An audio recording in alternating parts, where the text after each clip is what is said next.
alternative sinusoïdale. Avant de commencer, on va faire un rappel concernant le programme de la première année de collège. On va commencer. Premièrement, rappel. On commence par le courant électrique continu. Courant électrique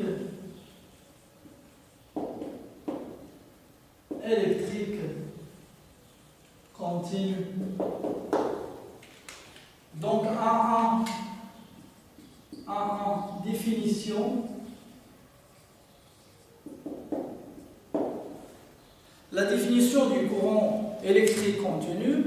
Le courant électrique continu est un courant électrique dont les grandeurs électriques sont constantes.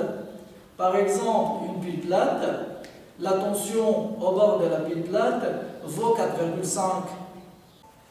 1, 2, symbole. 1, 2, symbole.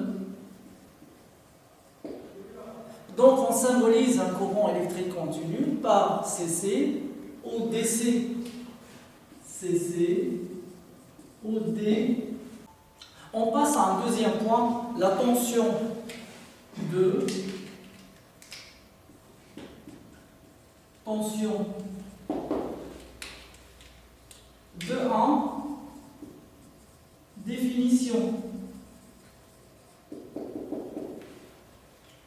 La définition de la tension, aux premières années collège, on a dit que la tension est la différence de la quantité de l'électricité entre deux points d'un circuit électrique simple. 2, symbole. On symbolise la tension par la lettre U. On passe à un autre point. 2, 3, unité. L'unité de la tension et le volt. On le symbolise par la lettre V. Un autre point. 2, 4. Appareil de mesure. On mesure la tension au bord d'un dipôle avec un voltmètre. Troisièmement, tension continue.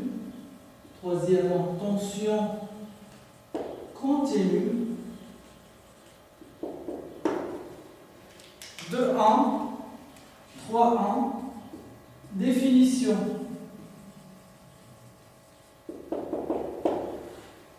Une tension continue, c'est une tension constante au cours du temps. 3.2, exemple. On va prendre l'exemple de la pile plate. Si on mesure la tension entre les bords de la pile plate, on va trouver une valeur égale à 4,5 volts, quel que soit le temps.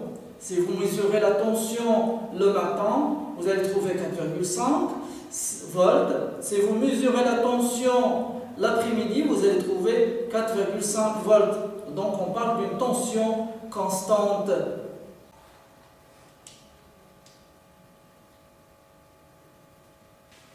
3.3 courbe représentative.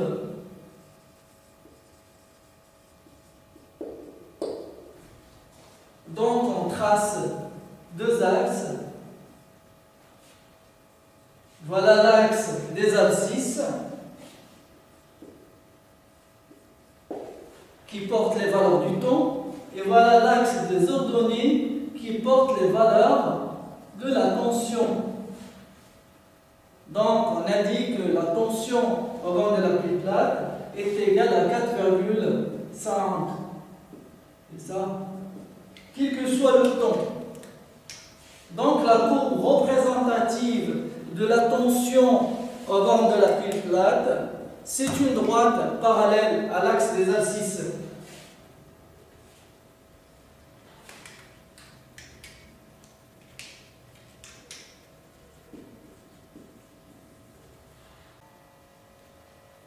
Maintenant, on passe au deuxième paragraphe. Tension sinusvidale alternative. Tension sinusvidale alternative.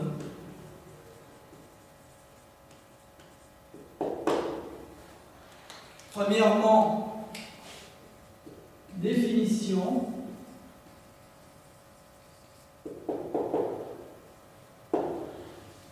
Une tension alternative sinusvidale est une tension variable en fonction du temps.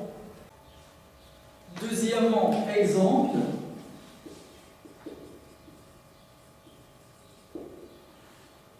Un exemple proche de nous, si on mesure la tension au bord d'une prise de tension dans ce laboratoire, on va trouver 240 volts. C'est ce qu'on va faire maintenant expérimentalement. Voilà, on va utiliser ce multimètre en mode voltmètre pour mesurer la tension au bord de cette prise de tension. Voilà.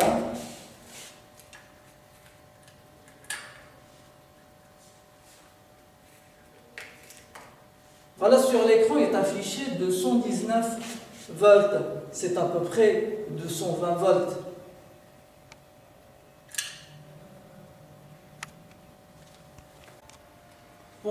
Pour mesurer la tension, on a utilisé un voltmètre ou un multimètre en mode voltmètre.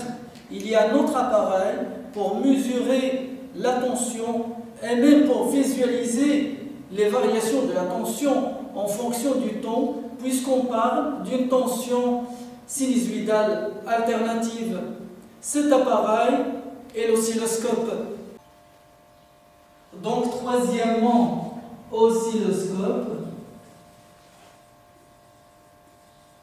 Oscilloscope. 3.1. Description.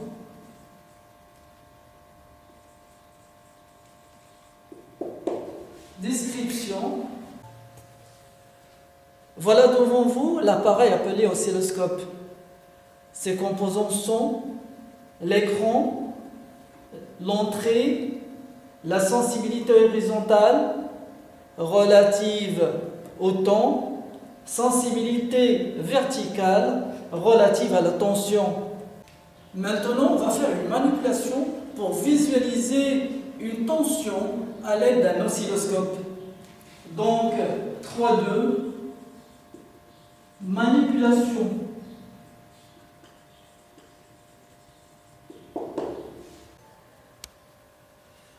Pour faire cette manipulation, on a besoin d'un oscilloscope, d'une pile plate et d'un GTBF. GTBF, c'est une abréviation d'un générateur de tension de basse fréquence. Donc il s'agit d'un générateur de tension de basse fréquence. Très bien, donc on allume l'oscilloscope.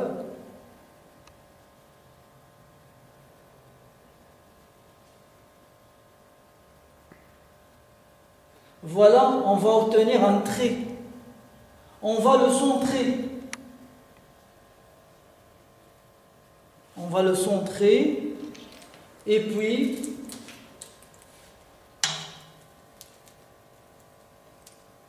on va l'étendre.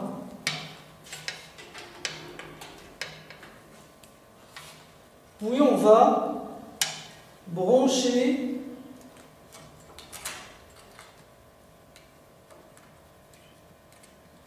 la pile plate et on allume l'oscilloscope.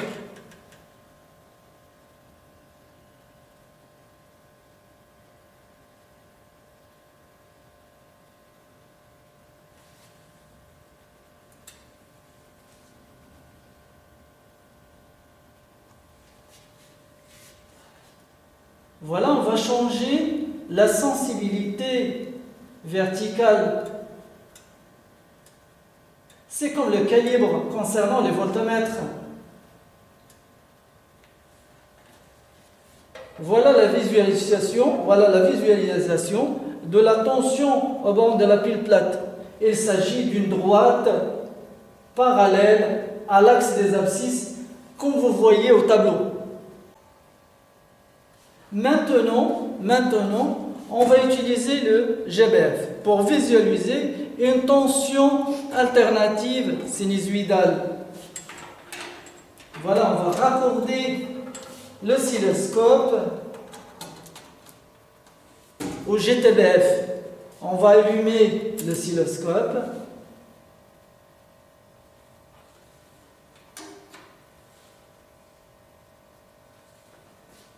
Voilà, on va obtenir un trait horizontal.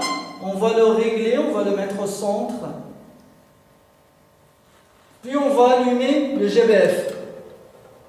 Et puis on va changer la sensibilité verticale concernant la tension et la sensibilité horizontale concernant le ton. C'est qu'on va changer l'échelle pour visualiser une fonction, par exemple. Donc voilà sur l'écran de l'oscilloscope la visualisation de la tension alternative sinusoïdale. Donc on passe à un troisième paragraphe, les caractéristiques de la tension alternative sinusoïdale. Troisièmement, caractéristiques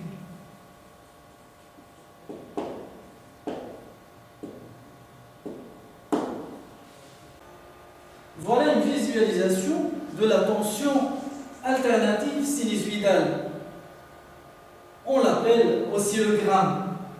On va marquer quelques points dans cet oscillogramme. Voilà un point A, voilà un point B, et voilà un point C. Premièrement, on va commencer par une première caractéristique, la tension maximale. Donc, premièrement, tension maximale. La tension maximale, elle est liée à la hauteur BC par la relation suivante. UM est égal à BC fois sensibilité verticale. Puisque BC se trouve sur l'axe des ordonnées, on peut mettre UM est égal à Y fois la sensibilité verticale. On passe à un deuxième point, la tension efficace. Tension efficace. Lorsqu'on a mesuré la tension à bord de la prise de tension dans ce laboratoire, on a trouvé une valeur. Cette valeur est la valeur de la tension appelée efficace, parce que le voltmètre ne visualise qu'une tension inférieure à la tension maximale. Mais il y a une relation entre la tension efficace et la tension maximale. Cette relation est la suivante. UM est égal à 1,4 fois UF. Donc, la tension efficace est égale à UM sur 1,4. Ce point A représente la tension maximale UM. Et puis, la tension commence à diminuer, puis elle commence à augmenter, puis à un certain temps, la tension revient à sa valeur initiale, le point A, ça veut dire la valeur de la tension maximale. La période est liée à cette distance AB, appelée X. Donc la période elle est liée à la distance appelée aussi x par la relation suivante. T est égal à AB fois la sensibilité horizontale. Où T est égal à x fois la sensibilité horizontale. On passe à un quatrième point, la fréquence.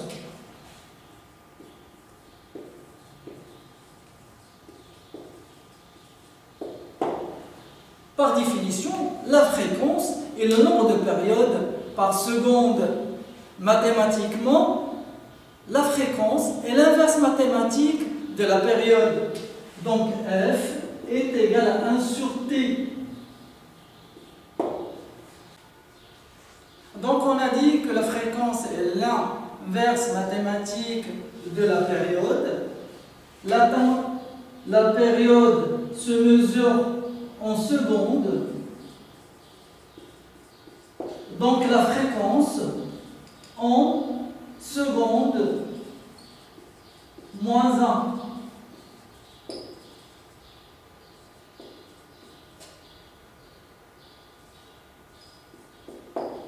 La fréquence est en secondes moins 1 ou en hertz.